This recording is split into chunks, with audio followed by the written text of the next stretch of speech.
Ésaïe, chapitre 22. Oracle sur la vallée des visions. Qu'as-tu donc que tout ton peuple monte sur les toits? Ville bruyante, pleine de tumulte, cité joyeuse. Tes morts ne périront pas par l'épée, ils ne mourront pas en combattant. Tous tes chefs fuient ensemble.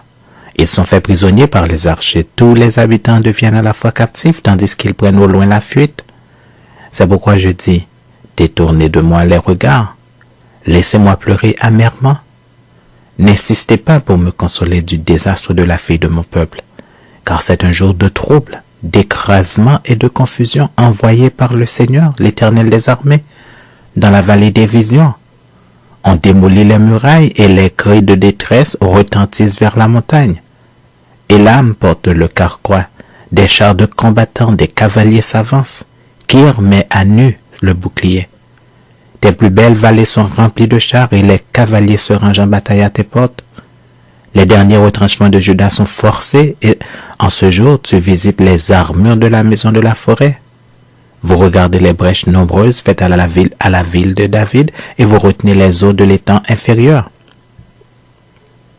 Vous comptez les maisons de Jérusalem et vous les abattez. Vous fortifiez la muraille.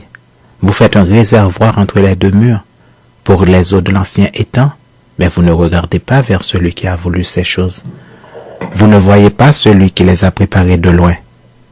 Le Seigneur, l'Éternel des armées, vous appelle en ce jour à pleurer et à vous frapper la poitrine, à vous raser la tête et à ceindre le sac.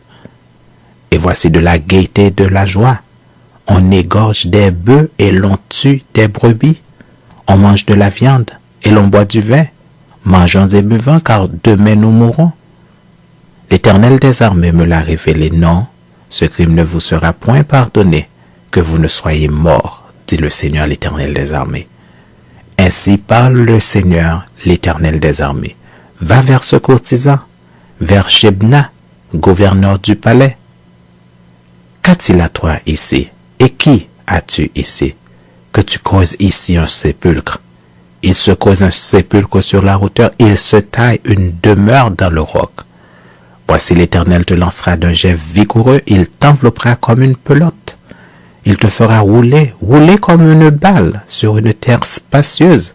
Là tu mourras, là seront tes chars magnifiques. Ô toi, l'opprobre de la maison de ton maître. Je te chasserai de ton poste, l'Éternel t'arrachera de ta place. En ce jour-là, j'appellerai mon serviteur Eliakim, fils de Hilkija. Je le revêtirai de ta tunique, je le ceindrai de ta ceinture, et je mettrai ton pouvoir entre ses mains. Il sera un père pour les habitants de Jérusalem et pour la maison de Juda. Je mettrai sur son épaule la clé de la maison de David. Quand il ouvrira, nul ne fermera. Quand il fermera, nul n'ouvrira. Je l'enfoncerai comme un clou dans un lieu sûr, et il sera un siège de gloire pour la maison de son père. Il sera le soutien de toute la gloire de la maison de son père. Des rejetons nobles et ignobles, de tous les petits ustensiles, des bassins comme des vases. En ce jour, dit l'Éternel des armées, le clou enfoncé dans un lieu sûr sera enlevé. Il sera abattu et tombera. Et le fardeau qui était sur lui sera détruit, car l'Éternel a parlé.